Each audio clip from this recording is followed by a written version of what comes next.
Welcome back to the Chalk Talk Show, your Call of Duty show for pure punditry, expect no expertise. It's been a long break, but we're finally back with the matches.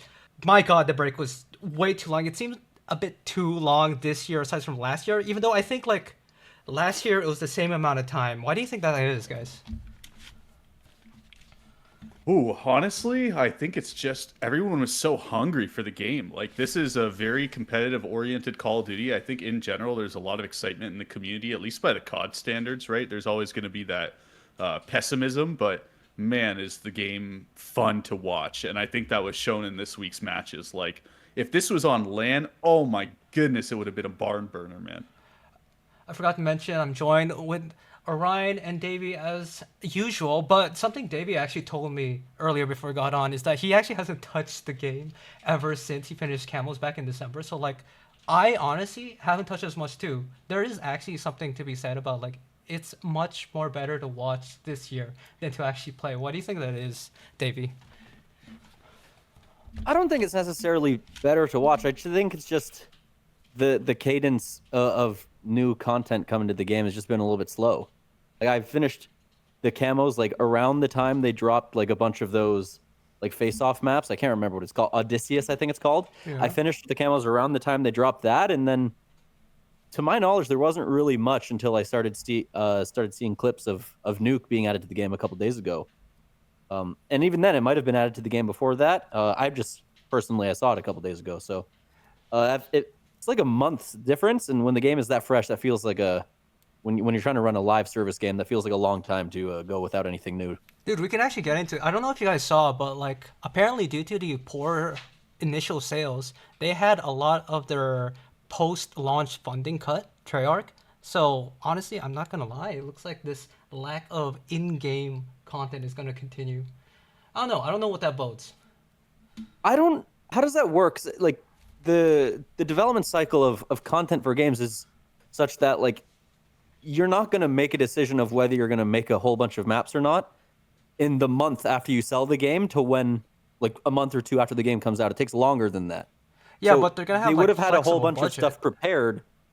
They would have had a whole bunch of content prepared before they knew the game didn't sell that well. I don't really understand how that works. Yo, they're just doing the MW3 strat where they're just gonna stretch out what they have among the entire year. I don't know. I actually think MW3 post launch is good. I think MW3 honestly is the best supported game we've had in a hot minute. But I'm sure this is going to be a really unpopular opinion in the COD space. But I think part of the reason this game feels so bad is we've been remaking the same maps every year for Here's like this take half again. a Here's decade this, now. his anti-old listen. player hate. Listen. I love Raid. It's a great map. I loathe that Raid S&D is in the map pool in the big 2026. This map has existed for longer than people playing Call of Duty right now. Like, it's so old, it's so dated. I'm sorry, every year it should be fresh maps. The only reason we should be having a Raid in the cycle is because we're waiting for the new maps to come out to replace it. And they're replacing some of them. Don't get me wrong, we're not playing Raid Hardpoint anymore. Thank fucking God. I don't even know if I'm allowed to curse. Dino, you're gonna have to do You're something good. in post-processing. Go on. But seriously, like, why are we still playing Raid? I don't understand why everyone is so excited for like Standoff and Meltdown and all these other remakes to come out. Like, bro, it was 15 years ago. Move on. I'm just realizing I called it Nuke before. It's Meltdown. You're right. But also, yeah, that's especially frustrating this year because it does seem like this year they've actually made some really good maps. So, I mean, like if you're making good maps right now, just keep putting out new ones. And again, the dev cycle of games and their content is like they would have had to make this stuff long before the game launched. So these are decisions made long ago. But the maps in this game are good. So, I mean, I would love to keep getting good new maps. Blackheart is on the same tier of frequency. There, I said it. The thing is, I don't think a lot of people, or at least casual players, are gonna remember frequency because not a lot of people play BO4. But anyway, let's get into the match before we keep going on roasting old maps because you're obviously going to piss off a lot of people with that take. Matches. We had what is it? 8? One less than the other weeks. We're having 2 on Friday, which whatever. The math is gonna math. Start off with Falcons versus G2. a gritty one, took it all the way to the end. 3-2 to Falcons, actually. Next match, Ravens versus Heretics. Heretics looking good in their previous outings, but not Falcons. Ravens, with the new pickup, take a comfortable 3-1. Next day, we start off with a bang-out match. What is supposed to be the marquee matchup of the entire month. FaZe versus Optic. And guess what? Optic got fucking bounced by the greatest COD player of all time, a simp on FaZe Vegas. Now, next match afterwards, we had Breach versus another new-look team, Surge. A gritty one as well. Again, we're getting a lot of gritty matches with the mid-pack teams, or the teams that have made changes. Surge taking a reverse 3-0 against Breach, which was quite a big surprise that night. But that wasn't the biggest surprise of the night, honestly, because we had Gentlemates versus New York, which some people who are rating them as a top 2 team or like in the S tier team, not saying anyone specific, but expected Gentlemates to just take it very easily. Cloud9 haven't looked the best. They've looked okay at times, showed some promise. Cloud9 bring it to a game 5, but at least my boys on Paris bring it out 3-2. Last day, little bit tempo slow down a bit. We have Ravens coming out strong against G2, but grinding out a win with a 3-2 against G2. G2 honestly have been falling a bit short, but honestly, that's just Rocker, you know? Their Rocker blood of failing and choking exists no matter what they do. Anyway, the next the match... SGL effect. Okay, we'll get into more Astro hate later. Optic Texas versus Surge, new look Surge with TJ Supremacy. Optic come out a lot stronger in this next match. They just lose to the Overlord. Honestly, that's just a classic. The team that's not favored is at least gonna take game 3. Yada yada yada. But the last match of the day, Toronto Koi versus LAT.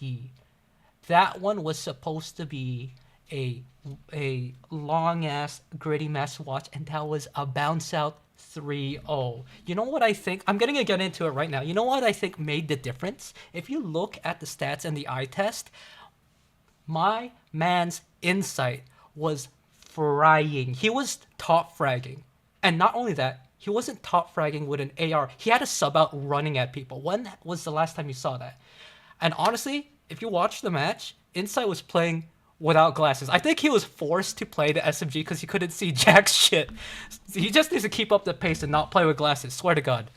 Subsite is always a treat. Whenever Subsite appears, like, in general, I feel that there's a lot of AR players that are like that. Celium is another classic example. When Celium breaks out the SMG, he literally looks like the best SMG in the game. He's so nasty on it. And it's really a treat to get to watch these AR players flex sometimes. I think it's something that I'm really appreciating about this game in general. I know that we've got potentially some GAs of the new SMGs, or not even new SMGs, but newly seen SMGs because of the patches that have been coming out over the last little while.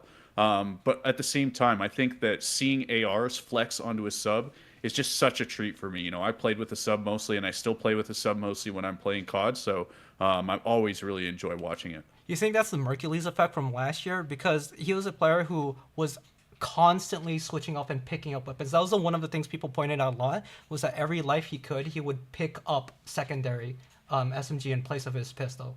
What do you think, guys? I think in part it's just that the Dravik is kind of goofy this year. I don't really know how to describe it other than that. I don't have strong opinions about like if it's good or bad for competitive or whatever, but just the Dravik is a very non-traditional SMG. It's okay, you can say it's a fucking terrible handling gun, dude. It handles really bad, and it literally shoots straighter than the AR in this game because of the GAs around attachments. Like, it has less recoil. So it's a very weird dynamic, and I think in general it just leads to a lot more flexing on these different maps, especially if some of these high rate of fire, like kind of close range shredders come out. Like ABEZY was rocking that Ram 9mm, I think it's called, in that match versus Koi. And granted, you know, they got whooped, but they did pretty well in the hard point. It was 250 to 220 something. So clearly something was working there. Yeah, it's almost like the devs just forgot to program recoil into the Dravik, because if you don't hold the right stick, it almost still doesn't go anywhere, especially once you put attachments on it. I mean, you could run it. If the ARs weren't so fast, there would be no need for ARs. It would be I think, I mean, people always say this, but I think it would be a one gun meta. I think the Dravik would just be, you would do everything with it. You'd have a faster build of it, and then you'd have a recoil based kind of more slow build. But it's quick enough to be good in your close range SMG engagements, and then it just doesn't kick at all, so you can use it at long range too. So, I mean, no wonder everyone's picking it up. Warmass take also, the Dravik plays more like the MW2 M4 than the M15 right now plays like the MW2 M4. Yeah. And the agree with MW2 that. was so Also, dumb, dude. I hated that gun. Fuck that gun, dude. Is there a chance that Insight was just wearing contacts though? Of course he's wearing contacts, but I'm sticking with my narrative because it's more fun, dude. He should wear both for maximum AR and SMG effectiveness. One-on-one. Yeah. Cyclops. Oh my effect, gosh, yeah. he should wear a contact in one eye and then have a monocle on the other one. Oh, bro, he's That would be, Dapper Insight. We need a good nickname for this. I'm ready for the propaganda. he's gonna become the new best sniper because of that setup. Anyway, David, what match stood out to you the most out of this week? I mean, it's got to be, for me, I think it's the Paris Cloud9 match. Okay. I think Paris is the best team in the game. I think they're the most well-rounded. I think Go join my side. they're the best team. I mean, I think I said this in the last episode. It was them and one other team. I think Optic was at the top, but Optic. Oh, they lost A to lot of FaZe, teams do this man. where a lot of teams do this. Like, I don't look into it too much. Like, a lot of teams will have games where they look way better than they are, and they'll have games where they look way worse than they are. I think a lot of people are going to overreact to Optic's game against FaZe, but They already are. Dude. I mean, seeing Paris do that again, it's like I think they're the best team in the game. But then Cloud9 it's a team full of players that have kind of been in and out of the league a bunch, but I mean, they are all talented guys, and this match I think was very close just because of there was one player at any given time just going bananas. Like, that's the Max whole thing. Like, he's pretty good, pretty average, but then once every couple weeks he is like the best player in the game for 20 minutes. Usually versus and- the Tiny Terrors. Yes, My ball usually versus knowers the Tiny from Terrors. Vanguard. Yeah. Yes, exactly. And then, I think Afro did it one game. It's like, or Afro did it one map, sorry. But yeah, I mean, there's enough talent in the league to go against these other really good teams. And if these mid teams have players just pop off on that day, then it shows that anyone can win. Yeah, what I thought was really fun about this match too is this was nearly a 3-0. Like, this went 250 to 249 in the hard point for those that don't remember. Like, yeah, this is not was good for my heart, bro. Oh, this was a really fun hard point to watch. I think too, I'll just say this. Den hard point is the best map mode this year. It's always delivers. It always delivers. Both ARs and SMGs are having huge takeover maps or huge takeover matches on it. I think it's so fun to watch. This one goes the absolute distance, 250, 249. The follow-up search is a 6-5, and then the follow-up overload is a 5-4. After that, the last two maps are kind of a blowout, less exciting, but this was nearly a 3-0. And think about how different of a conversation this would be if it was a 3-0 in favor of Cloud9 New York. Again, they missed the 3-0 by 1 point in hardpoint. Like, that would be a monumental occurrence because I think, I agree that this Paris Gentlemates team is very good. I also agree that this Paris Gentlemates team is a very emotional roster of players. Think about what getting 3-0'd by a bottom tier team by most people's perception would do for this team, right? Going into Major 1, that has got to shake your confidence, or maybe it's a wake-up call. It could kind of go either way. We'll see. But I do think this one was really fun. Shout out Mac, man. Really enjoying watching him be an actual flex this year. He's been kind of plagued by being a full-time SMG for the last few years that honestly I don't really think is good for his play style. I think the way you get a lot out of Mac is you force him to go into selfish positions because he's such a selfless player. You need to make him actually play for his ones, and then when he does, he looks like a great player. So curious to see how this Cloud9 New York team does, if they've are just starting out hot, if they fizzle out, or if they're able to keep the momentum up. You were saying that Gentlemates is a emotional team, right? So onto that point, I think that the start that they had this year with the preseason was the greatest thing to happen for them. It just gave them so much momentum going into them. Because if they start, like you said, like a mid-pack team with these players, I feel like they wouldn't have that runway. The start that they had kind of propelled them into getting to where they are right now. But I want to transition this into another conversation, another sort of topic to throw to you guys. Do you think that now, and I'm going to transition this to another question later, but do you think now at what is it, seventh year of CDL? Do you think now we're seeing a lot more parity in the teams? Because you're seeing like these top teams trading each other, trading wins on each other, and you're seeing these super close games with some of these quote unquote mid pack teams. Do you think there's parity now, or is it just like a early season thing?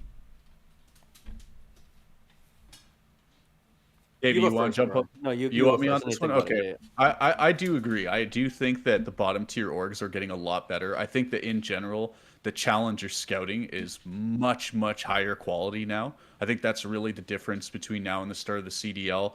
I was pulling my hair out, like watching these washed up vets get on rosters time and time again. Um, TJ and just Haley. kind of, for lack of better words, finally filtering out all these like paycheck stealers. Like, there was a lot of players living on brand name alone. I think in the first couple of years, I think of like what was it like Luca and Shocks were playing on that London Royal Ravens or Paris roster, Hey, don't and my boys. yeah, literally who, and I think that also just there's people like Scraps and Wuskin who are known to not really practice. There's people like Temp that are out now who like clearly had the talent but just has the worst mentality of all time. Like I think a lot of these players with huge obvious flaws are now gone in favor of challenger talents because the challengers talents are actually being scouted now. Now it's not without problems. I think that who is that guy, Aluka or whatever, that was getting crazy hyped at the start of the year Yeah, for yeah, yeah. like just the most average challengers point of view of The all phase time. bench Like, player, yeah. yeah, like, there's definitely there's still some brand name effect You know what going it on is? He there. was doing the good PR runs where he was like coming on stream and like talking shit about Shotzi and shit. That's Yeah, and that's just why he got more eyes on that. I swear to God. exactly. And there still is some of that going on, don't get me wrong, but I think that in general, the quality of the players coming out of challengers is way, way, way higher.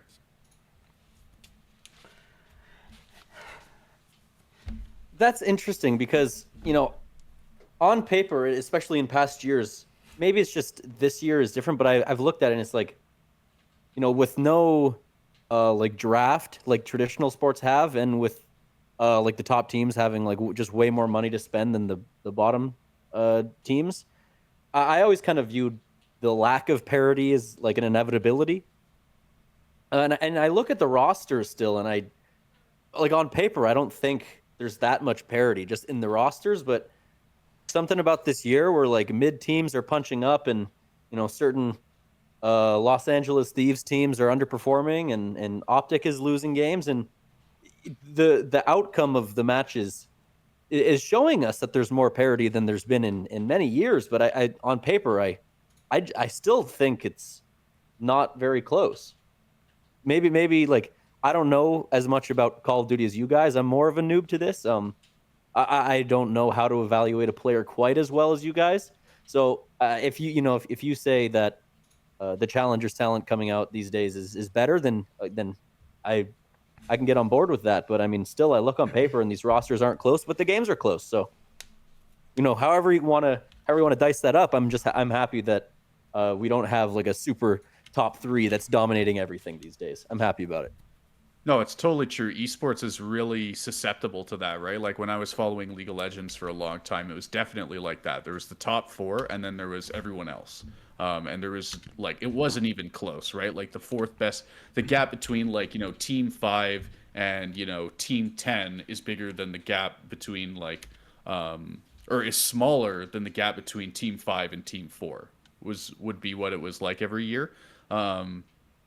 So I do agree, but I just think that by the nature of Call of Duty and, for lack of better words, how fast it is, like it's using the term coin flip is wrong because ultimately you have to win the gunfight.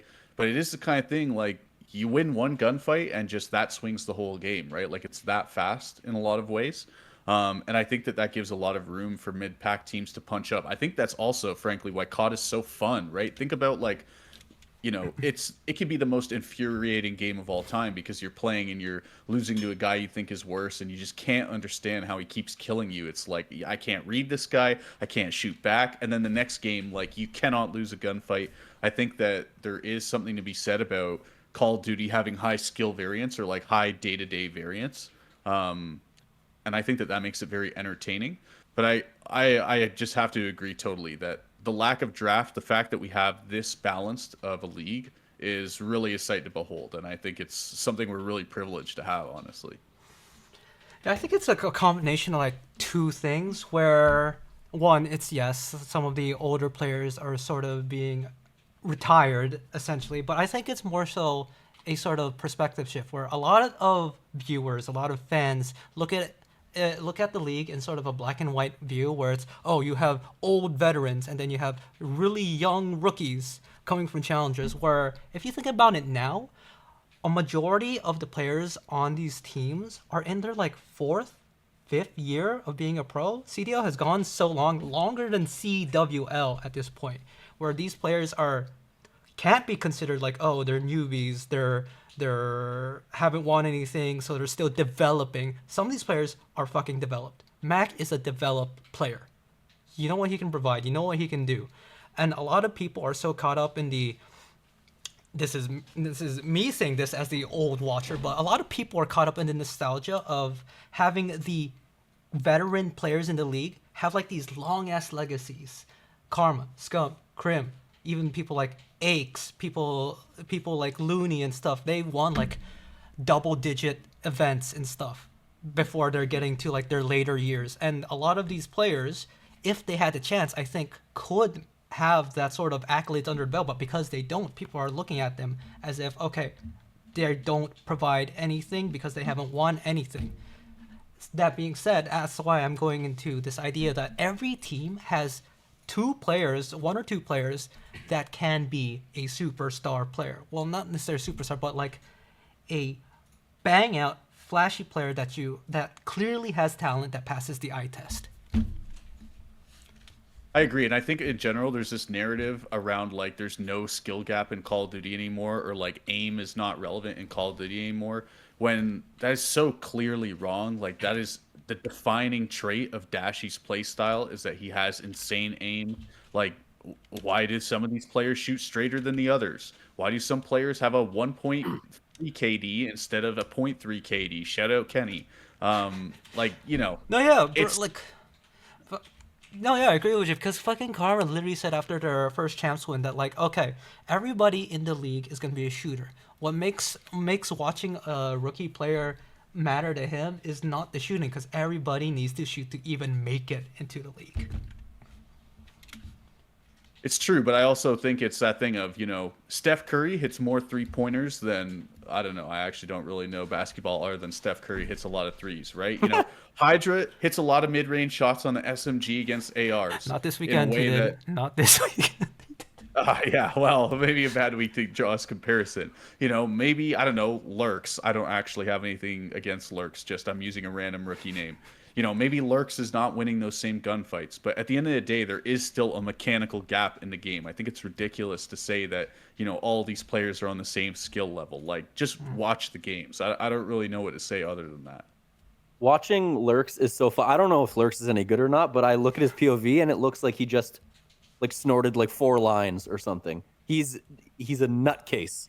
He is. Whether he's good or bad, I don't care. He's moving and I love it.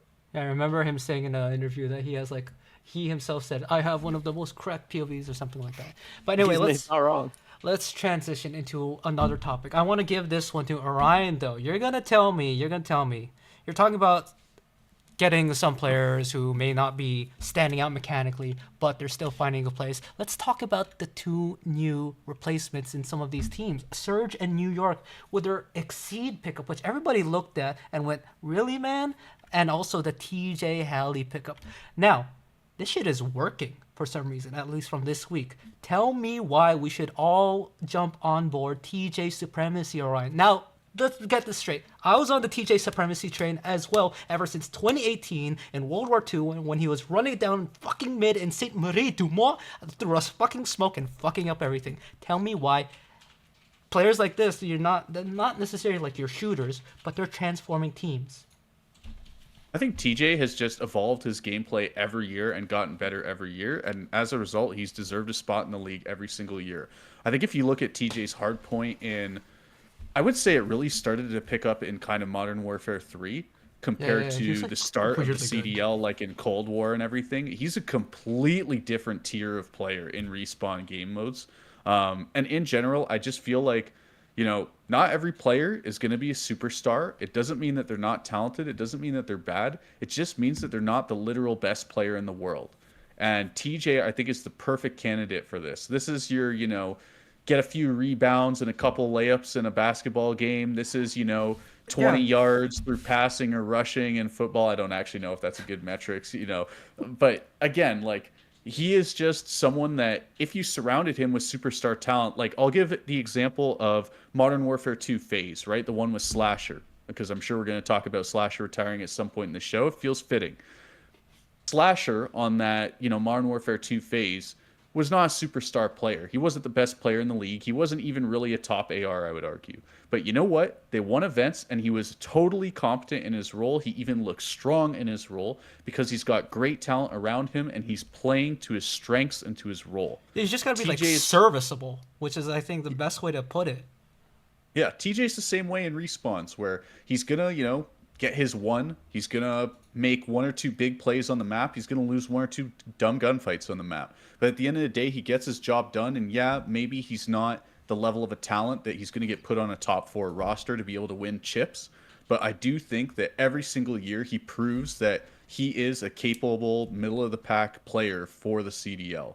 So I thought it was ridiculous he wasn't on a roster at the start of the year, especially with some of the names that were on these rosters. Like, I mean, there's a reason Slasher got retired after 3 online matches. The guy lasted literally one more series than Legend. Dude, what do you Yeah, think? think about that. Think about that. Let that marinate on you. Do you want me to jump right into the other side of things with Carolina's new pickup, or do you want to jump in here, Davey? Oh, I'm a resident TJ hater. There it is. I was Okay, waiting for it. I was okay. waiting for it. Every year he starts out and he's not in the league and he always comes back and I'm like, damn it, just go You away. just don't understand why TJ I don't know, is but the my king. my question is, why? What is the if you're a bottom tier team like Vancouver and you want to make a switch, you're making a switch, I guess, because you want to become a better team, a more competitive team. TJ makes you marginally better, not as bad as you were before, but he's not going to make you a good you're not going to become a good team by picking up. I think they're TJ. relying on You're him not gonna being the make a Sunday. stopgap. They're relying him being the stopgap to raise the team's floor so that one of the other players can, burst into their own and raise the ceiling. But then why not if you're I don't know, if you want to become a good team, make either get a better player than TJ or make more than one change, and then if you're a top team, you're not going to want to pick up a kind of a player like TJ. Who? If you're bad, TJ's not going to make you top 4, and if you're really good, you're probably not making a change anyways. Or if you're Thieves and you're going to make a change, you're not picking up TJ. Honestly, I think he'd do a lot better than Kenny right now. Honestly, you put TJ there, I think they're getting the Sunday. I take to your point though, Davey. I get it, because it is frustrating, right? You're watching these lower tier teams, and you want them to take risks, right? That is your value proposition. You can either be a talent pipeline for the big orgs with lots of money to spend. You can invest in finding these new up and comers and challengers, and then maybe they have a breakout performance and let you steal some wins, get you to a Sunday, that kind of thing. But the risk is for me, Abe and Lunars. That's the risk, though. No, and I hear you. You're aiming for mid by picking up TJ. You're aiming for mid. Like you're going like, oh, we're bad right now. Let's try to be a mid team. Let's make a Saturday. Baby steps. What are we doing? Baby steps. That's what it is. That's what I'm saying. It's the long game, like they did last year. Albeit, Hey, this I is do have to say though, TJ is still special in S&D. I gotta say, I okay, think the that's narrative's the thing. kind of Yeah, overhyped yes. at this point. Honestly, like I'm a little bit of a TJ hater on the S&D thing. I think it's a bit overblown, but he is still like clearly very good at the game mode. I think that is. I think if you wanted to argue the angle of like why he should get on a top roster, that would be it. But Yeah. it's still not quite there. I think just in part because modern S&T is like too team oriented. Okay. This is again where we're gonna agree on one thing, Orion, but disagree on another thing. Where I need to give context. Like, okay, when did you start watching TJ, Orion? Would have been Black Ops 4 when I started in general. Okay. David, you said you started watching Cold War, right? Or he was I saw him on Thieves and Cold War. exactly. That's the first time I saw TJ. TJ, when he joined World War II as a pro, even before that, when he wasn't allowed and still just running the AM scene, was one of the original S&D goats, S&D like upcomers. Like he was the one running the scene, and when he came in for a time, he was the best fucking player in the game. Just All right, let's it get come. you to bed, Grandpa. Bro, this was World War II. That's not fucking helping my statement, bro. World War II was like, what, 9 years ago? 8 years ago? I was still in university back then, man. It's time to move on. Dude, that's in Dude, freshman year. Rambo was so good at Modern Warfare 3, dude. He was though. amazing. He was, actually, no, he wasn't. He was good at B1. Anyway, let's move on. We're Yo, ignoring the what? main thing. We're ignoring Exceed. The boy himself, the boy wonder himself, who everybody doubted. Exceed is back, and it's working this time. I think it's a very similar situation to TJ, where he's being very serviceful and sort of supporting the rest of his players to do so much better. Yeah, I think that, hold on, I'm trying to pull up right now. So I think Exceed got done really, really dirty in Modern Warfare 2. I'm trying to pull up the exact roster right now, but in retrospect, he played on what might be It was LG, right? the worst. It was LAG, and it was the one with Arcides. Yeah, it was the one and with Joe broken Deceives, Arcides. and who was the fourth? Was it Assault? Assault? No. Was it Assault? Did they play It might have been Assault for part of the year. I don't think he played the whole year in MW2, Go on, I'll pull it but up. definitely for part of it. But anyways, in retrospect, that is like, Joe Deceives his money, but he was really raw at the That was time. his rookie That year. is, He didn't even Yeah, play that was challengers a- at that point. He can be excused. that was a horrific roster in retrospect, right? Oh god, yeah, it was Assault. Oh my god, it actually was Assault. Yeah, like he's playing with Assault and Arcides, and in general, what I would say is a Call of Duty game that is very abnormal compared to this standard style of Call of Duty. Like MW2, like people said Modern Warfare 19 was really different for Call of Duty, and it kind of was in some ways, right? Like there were some elements that were really different, like the whole concept of dead silence being a field upgrade. Like that was a huge change. 5v5 is obviously a big thing. But bro, at least you could fucking bunny hop in that game. That shit was fun. Yeah, you could bunny hop, you could slide cancel. It was still very fast. It was still like a fast Call of Duty. Modern Warfare 2, I guess probably the last game like that was World War 2. I didn't play that one, so I don't really know. Warfare 2, But that was a very World War 2, sorry, not Modern Warfare 2. Like Modern Warfare 2 to World War 2 is a comparison. Yeah. But in general, it was a very abnormal Call of Duty game on a very bad roster. So I think he got it done pretty dirty. The whole Burger King thing. It's really fun to joke about, right? Like I understand why that's the narrative we came up with out of that. But I think it's time for him to get another shot. He's been frying challengers for a few years. He's clearly figured out what he wants his identity to be in the game, which is that he thinks of himself as like the glue in-game leader player. And I think in the listenings, you could tell that he's living up to that. He's like calling out for looking for the wrap on certain players. He's trying to be that in-game leader role. And I think in-game leader is probably the wrong word. I think of it as like C9 High from back in the day, where they're not like some mastermind genius controlling every single player on the roster. What they're extremely good at is just getting everyone on the same page. Yeah, so They're a controlling the leader. communication flow, basically. Yeah, and they're a leader, and not a leader in the sense of tactics. They're a leader of men, and I think that's what Exceed is on this team. And to be honest, I think Carolina looks pretty good after this. Like I think really now we can actually see, are these challenger players any good? Also, I will say about this Carolina roster, I think no one has really talked about it. I don't know why. Nero on the AR is like what? Like I'm shook. I'm genuinely shook watching Nero on the AR, man. He's so nice with it. Davey, like what did you think watching these matches? Am I crazy or is Nero like going plus 30 across the series? Like Well, first of all, this is really funny because I remember last episode you were talking about Carolina like they were worse than like the stage one Falcons from last year. Like you hey, were the Slasher's biggest. gone, bro. Slasher's gone. That's all It I made got to that big of a say. difference? Oh, like again, I said Do you this want to go earlier into on it? the Go show. into it. Give us your Yeah. minute rant. Because we got Listen. nothing else to say about it, but you do. Slasher lasted. I need to fact check myself on the exact number. Either the exact number of games or one series more than a guy with no Call of Duty experience. Not no professional Call of Duty, no Call of Duty experience. Just I'm gonna let that breathe Hey, for a what minute. do you mean? He won a 1v1 against Illy. Oh, dude, that's crazy, bro. Listen, Slasher, and not only that, think about how you want to understand how badly Slasher was torpedoing this team. Look at his retirement tour where he goes on all these podcasts and talks about how the players didn't want it and how they needed to grind more and how, the skill gap has been reduced by Omni movement. Like, he literally just, I get it.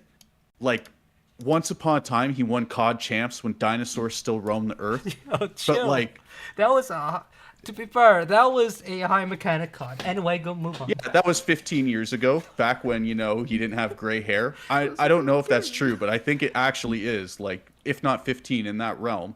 12 to 15 years ago, he won COD champs, and he was getting roster spots off that to this day. He clearly was torching the vibes because how can you not be torching the vibes when after you retire, you go on all these podcasts and talks about how nobody on the team wanted it. And then the team looks fantastic when he's gone. Like his AR duo all of a sudden is shooting back. How about that? How about that? So Slasher needed to retire 4 years ago.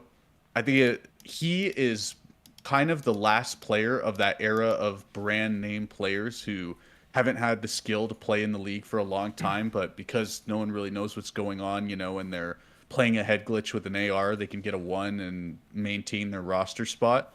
But man, it was time for him to go. He's gone. Now it's a real team. How about that? We talked about this. I think he's one of the last MOG era players. Now, you can count as that, but I don't really because he was forced out during a majority of studio. But yeah, our oldest player is fucking Dashy, Kenny, TJ. Oh my god. ABEZY. ABEZY is even. I think later. Hook is a couple months older than ABEZY. Yeah. Okay, fair. And, yeah, ABEZY came in like BO4. That was his rookie year. So there's still a good like 3 years where he was not old enough to play. But anyway, let's transition that into talking. We're talking about retirements of some of these players, but what do you think of this new crop of players? We've already touched on some of these new pickups, but those guys have been playing for a bit. We talked about Aluka, but the new generation of challengers players. I know Davey hasn't really been keeping up with it, but challengers is popping. Maybe because there's literally nothing else for the past month and a half. But what do you actually think? Based on the eye test of some of this new talent, Orion, like compared to some other years where you had players like a Hydra come out, a SIMP come out, and stuff like that. What about this freshman class this year? Well, I think Davey put it well. Like we've got some really cracked players, right, in the form of lurks. I think Craze and Mamba are both pretty. Actually, I won't say Craze yet. I think he played very well this week. I gotta give him his flowers. Like he looked untouchable this week. But maybe it's the new team chem moment. So I want to wait a little bit more. Mamba, I think, has looked very, very good. I've been very pleased watching him. He's still clearly a rookie. Yeah. I think of that like Pistol Chow cross map where he like jumped out the window with Pistol on yeah. what is that map called? With the center shop. And the down plane on one side. What is that actually it's called? like Oh my goodness. fucking. I'm pulling up the I can't believe I'm not blanking Den. too. I pulled up a match to try and find it, and it was 3 dens. So how about that? Scar. Scar, yes. Yeah, like that one Chow on Scar where he jumped out the window with the pistol to try and cross map the guy top green. Like, that's a rookie Chow. Come on, bro. What are you doing there? But I've been really impressed with him. I thought he looked good. Who else other than that do we have, honestly, as new talent in the league this year, though? I feel like as much as we have new rookies, Trakes. I can't name any. Craze is new. And Trakes. then Trakes, yes, that's right. Yeah. Yeah. Man. Yeah, Heretics are looking like they're trying to get. I feel like New York Heretics G2 are sort of hitting this state of complacency. Maybe it's more so like they're not learning the game at the same rate as some of these other teams that are making changes. But you got some players like Aluka and Neum now on bench spots, which isn't really something we've seen before, utilized a lot ever since like 2019. But that was a fugazi sort of bench spot, to be honest. I don't know. What do you think? Davey, as our traditional sports guy, what do you think about using the bench in esports in general, right? Like in traditional sports, it's very obvious for injuries and just the physical exhaustion of it. But in esports, it's a very different sort of approach. As a player, I'd see it as like a threat, but I don't know. Yeah, from a traditional sports So point of view. when I first started watching a lot of esports, I was a hero shooter guy. I was a big Overwatch player, and in Overwatch, I think I haven't been watching as much these days, but during the Overwatch League days and before that, subs like mid-series were very common because Oh yeah. it wasn't just like, this is a sub-heavy map versus an AR-heavy map. It's like some heroes just weren't viable map to map. So you would like switch in and out players depending on what map you were getting and what comp you wanted to run. So it made a lot of sense because there's just mechanically and game sense wise so much more you need a broader kind of hero pool, just a broader amount of things you need to be able to accomplish as a team. In a game like Call of Duty, I think like from map to map, it's like two fundamentals based. Like you rotate, you aim, and you shoot. There's not really. It's like I don't know if Neum is an SMG or a sub, but just theoretically, what is AR, he? he's an AR. Well, he's like a he's an flex AR. AR, but yeah. Okay, so like if Thieves wanted to, or not Thieves, I don't know. Theoretically, if Paris wanted to pick up Neum, it's like, oh, we have, this is our team that we run on most maps, but Colossus is really fast, and we want Neum to play faster than Ghosty, so we're gonna switch him in. It's like no, there's not doesn't work enough in COD. there's not enough impactful difference to like sub players in and out mid series. No, What do you think it would take for COD to have enough difference? Like, if snipers were allowed every round, do you think we'd have sniper players for S&D? Or like, if there was a broader range of guns in the game, like how much do you think it would take for COD to hit that level? Maybe not the same tier of Overwatch, but like where a sub is like a mid-series substitution is a reasonable thing. I don't like, short of like specific maps like requiring players to run like a shotgun only. I don't think there is. I was literally gonna Like, say if you were like a not tracer, if you're a Widowmaker specialist in Overwatch, and yeah, I know a lot of people aren't gonna get this if they don't play Overwatch, but if you're the Widowmaker, you're like a hit scan like sniper player, and you're spawning into a map like, God, it's been so long since I played Overwatch, I don't even know. They're spawning in a Colossus Queen's for the Row. sake of Queen's COD. Row. No, Queen's Row is a good. King's Row, you're thinking. Sorry, King's Row. King's what the Row. hell? King's Row is a really strong Widow map. If you're a like a hit scan DPS character or player, and you're a Widowmaker specialist, and you're going onto a map that doesn't suit Widowmaker, it's like it's a map where dive comps are very common because it's like a tighter map, not as many long sight lines. You're not going to have any impact playing on the sniper. So unless Call of Duty switches to a world where like you have certain players that are only allowed to run a shotgun, and then you spawn into, I don't know the maps that well. You spawn into Scar. Like you're not going to spawn into Scar with a shotgun. That's when you would switch that player out. But that's never going to happen. So Well- I don't think that would ever happen. Like you say that, but Scar specifically is like at times a 4 AR map. So I think the conversation goes to, these things don't happen in Call of Duty because COD is COD, but also because the do it all mentality that the gun design has had for so long.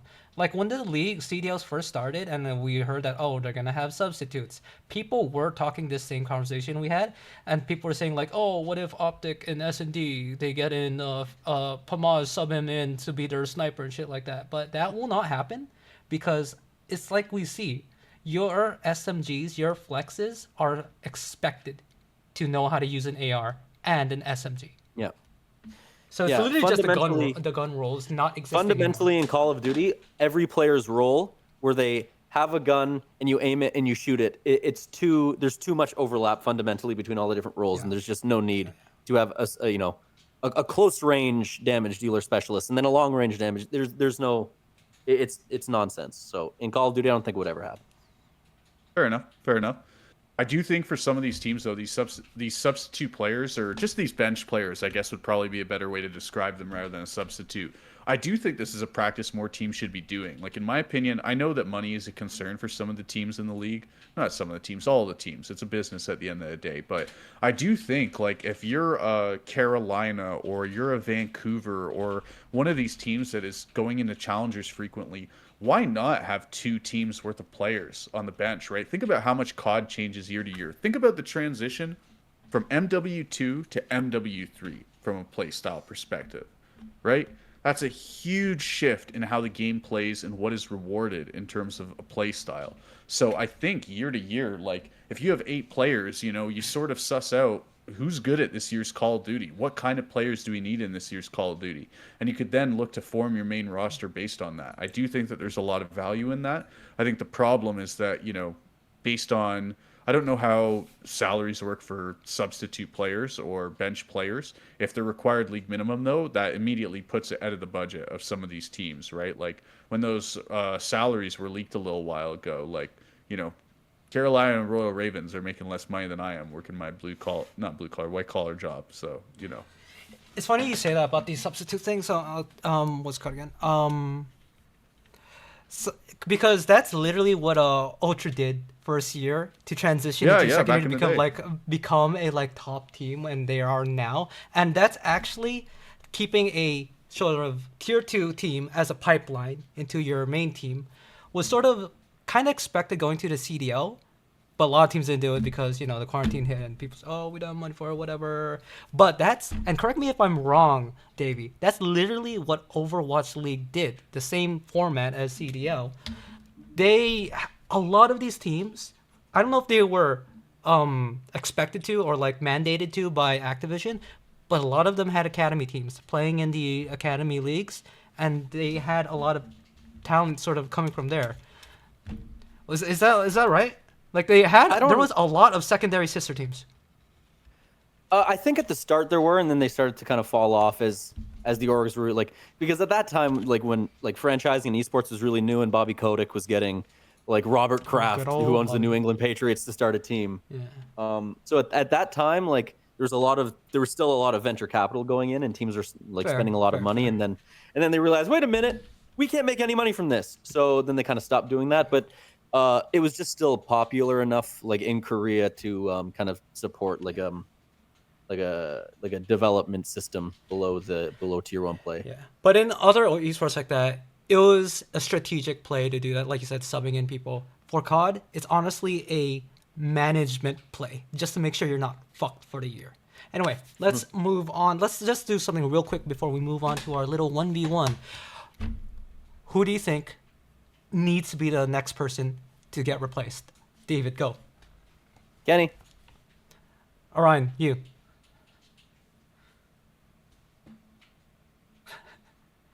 Say who you Ooh, want. okay. Say who you want. Hold on. Did I steal your answer? No. Kenny's. It's hard to go wrong with that answer, right? I'm just deciding how controversial I want to be, and if there's an other low-hanging fruit over them. But since they're not coming to mind right now, I'll say it. Estriel. I love how I The, baited the this, industry dude. plant. The industry plant.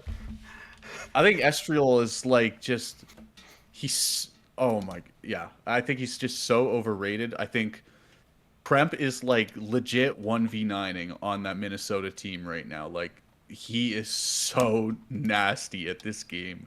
I feel so bad for him because like he was getting hyped last year and a lot of people were excited with this roster for him. Skies is gonna do that thing where he had one good series at the start of the year and like the not even official matches, the pre-official matches, he had a good series with the sniper and he's gonna get the coast on the roster for like 2 to 3 majors because of it. And I'm so mad on Kremp's behalf because of that because he like Kremp losses is not a meme. It's not a joke. It's not a funny hee hee. It's Kremp losses. You know, it's Colossus and Kremp. Like, no, he's literally dropping 50 kills every single time he plays the map. I don't even think that's an exaggeration. At least not for the last 4 series. So, what do you do? Like, how are you have one of your SMGs dropping 50 and you're struggling to close out a series? I'll tell you how. Estriel chokes. G2 has been choking Game 5 since Estriel got on the roster. What a coincidence. Yeah, it's not an icy team right now. That's for sure. I'm trying to think who I want because you two bring up good ones. So I think I just need to go from the heart. I think I wanna see Scrap gone because I can never forgive him for what he did to Envoy. Anyway, let's move on. I respect You could it. go I to another respect it. team, put him in Falcons or something, but you know, just give him a little That bit. guy right now has like top 3 job security in the league. Top 1, man. I think Scrap has more job security Yeah. than Hydra. That's my take. No, but no, maybe no, but that's I think beta. like Shotzi and Dashy have more job security. I think Simp has more job security. Maybe top Yeah, top yeah, 3, I top guess 4. that's Yeah, I fair. think Dashy's time is coming faster than we think, though. So, you know what? I'm just gonna enjoy the run as it comes. Now, let's move on to our little discussion. We are doing a 1v1 between my two co-hosts. I'm giving them a topic, and they're gonna have one side each that they're gonna debate for. Now, the topic today is they've been apart long enough now. Who was actually the better Tiny Tower? Is it Simp, bonafide goat of Call of Duty, or ABEZY? Now, I'm gonna give. Who should I give? Who should I give? We don't know. We haven't Give me prepared either. easy. I'll vouch for I was gonna. easy. I was gonna say, Orion, you take ABEZY. You're arguing that ABEZY was the better player than Simp. Davey, you're gonna argue that Simp was the better player than ABEZY. Orion, you start now. All right, well, I think Simp, other than his sniping in Black Ops 4, hasn't really proven to me he's the better player. I think in Cold War, ABEZY was absolutely robbed of the MVP. I think he was the better player that year. And I think, to be honest, other than Vanguard, ABEZY's been the one running that show. Like, how can you struggle as an SMG when ABEZY is your duo? Like, honestly, ask yourself that. This is like the First Blood King is his nickname in S&D because he's first blooding more than anyone else in the league. And I forget, I don't have the stats in front of me right now, but the desk is constantly talking about first blood win percentage and how first blood is the #1 factor to winning S&D rounds. And this is the guy that's known for getting first bloods. So yeah, his hard point been shaky at times, but as it turns out, there's as many S&Ds in a series as a hard point. So I think ABEZY's got it for sure. S&D's wins chips. That's the 8-0 adage. Anyway. Now, a rebuttal. 2 MVPs. 2. Soon as ABEZY leaves, how hard could it be, when you have these two as a duo? Hydra's no slouch. Maybe this year so far he's slouch, but He's a sludge at the start of every game. I'll give you that one. ABEZY has not been looking good this year so far. Simp still looks nuts, and he's beside 04, which he's a pretty good player, but I mean he's no ABEZY. Um, yeah, man, I don't know. It just he's absolutely inevitable. There's a reason people that know a lot more than us, people who used to play this game, used to be in the positions that Simp and ABEZY are in, they all talk about ABEZY nonstop, and I trust them. Or sorry, they talk about Simp nonstop, and I trust them.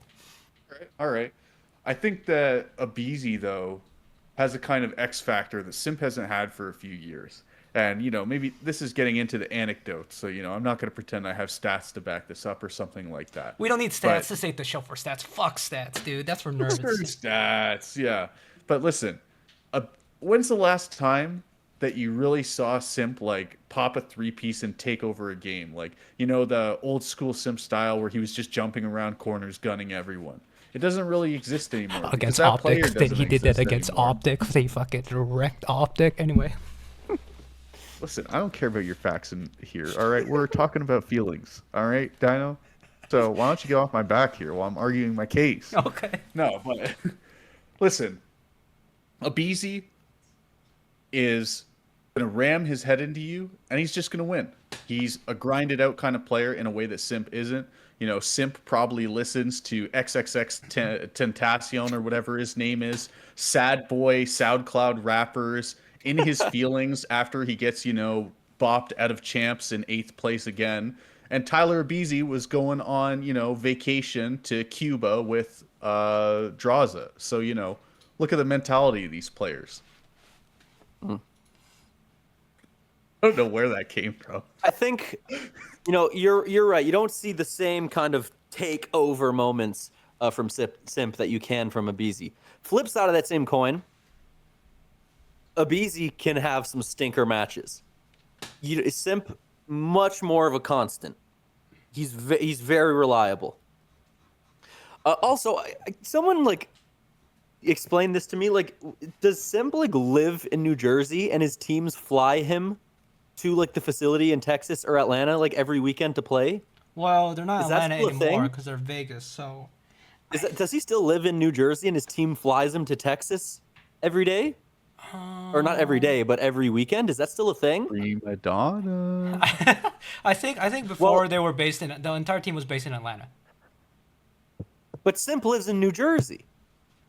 Well, I don't know what the setup is for their team now, but I think the FaZe team now are set up in Texas.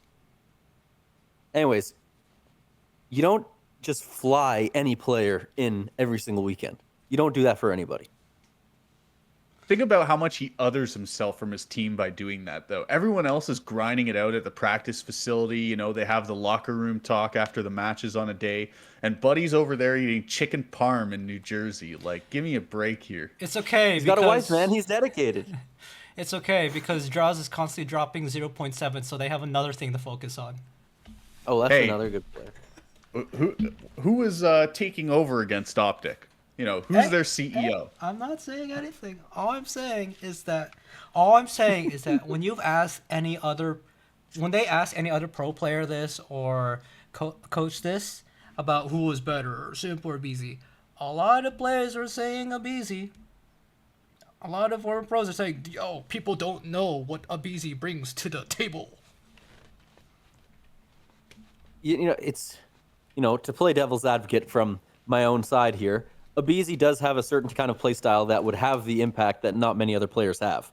But that comes with the side effect of maybe on any given day he just gets shut down, and then he's a little bit more of a non-factor. I mean, yeah, it can be a lot of work to track him, but if you shut him down and he's not getting bloods, then it wouldn't matter as much in an SMG if you're tracking him. In an SND if you're tracking him and he's not getting bloods because you can't track someone that you have no info on yet. But still, again, he has the potential for kind of stinker games that Simp doesn't. And also, you're right. He does blood a lot in SND. There's as many SNDs as there are hard points. But if you win the hard point and the SND and you don't need to go to a second SND, there's more hard points. Okay, True. Okay. Here. It is a true point. I gotta give you Here, that. let me throw you a bone, Davey. Let me throw you some help here because it does seem like we've been dogging on this side of the argument. Simp, let's give some more. I'm like the historian here. Let's give some context here.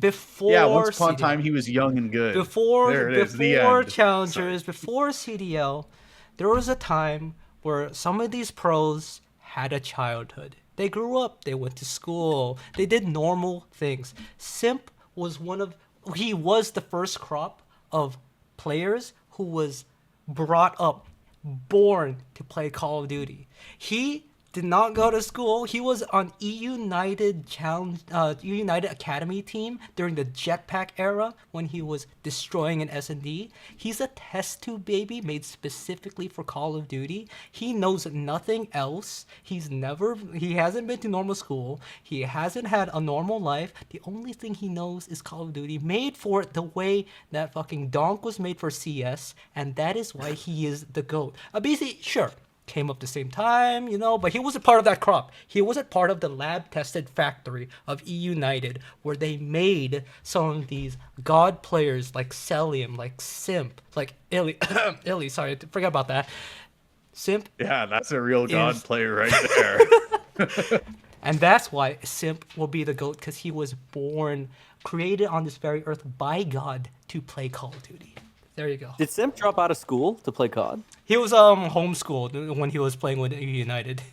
Oh, okay, Online okay. schooling and stuff like that. Honestly, that's kind of didn't based. know that. I was homeschooled for a little while. Yeah, dude, My sister wasn't until high school. Bro, he came out of the womb looking for his scuff. I mean, that's Mercules. I feel like if we're talking about, come out the womb looking for a scuff, that's Mercules right now. That guy is, yeah. I mean, he's an industry plant, as we know. Mercules plays with default controllers, bro. He doesn't use scuffs. All right. Oh, But you know what I mean. True. Good, very good point. And with that point, you win the debate. Dang it. Anyway, That was actually really hard because I actually do think ABEZY is the more impactful one. That was really. I was crawling my way through that. All right. Okay, actually, hold on. One more thing about this debate before we move on, and it's not even about the debate. It's just a question. Why doesn't Simp snipe anymore? Because there's this mentality where, okay, the pace of the game has sped up so fast, as you can see, Orion, during the earlier CDL, where there's the mentality where you don't give the sniper to your SMG because you need them to put pressure on the map. That's what everybody says. Honestly, that could be just meta cap and people just getting in their head over it, because you probably could run it if you're good enough. But I'm not gonna lie, I don't buy it. If he does it, his teammate would feel forced to pull out like an SMG or play faster, and that's, I think, the logic behind it. From a game philosophy though, think tank perspective, doesn't holding an entire lane with a sniper have the same effect as an SMG pushing you're still holding the space. I agree, Dave. Doesn't it, I achieve the same 100% thing? agree. And especially, we were just talking about how the gun shoots That's my so hero straight. shooter brain talking, but I feel like it achieves the same thing. The enemy can't take that space. Exactly, and it's the same kind of thing where, if you're a flex and you can't pull out the SMG, you're not a flex. Move along, buddy. That's how it works. Your role is flex. You're supposed to play both. Oh, that's supposed to be your whole specialty. That's why I call it the Mercules effect. But I'm saying, right now, some of these players, they are going to be more naturally comfortable with the AR, as some people on the desk would say. And you know what? If that happens, well, okay, with the players that we have right now doing that, plus your SMG on a sniper, it's going to encourage Orion's favorite slasher style play. Play for the picks, play slower. And right now, the think tank meta play is to be very fast, be very efficient with your spacing on the map and control, and that doesn't open up your having an SMG on a sniper. Like I said, that's what the prevailing sort of idea is. Not saying that it's right or wrong though. Yeah, we know how often COD players get those ideas about metagame, balancing, right? Sorry, that was cheeky. Maybe we need the next topic. No, we don't.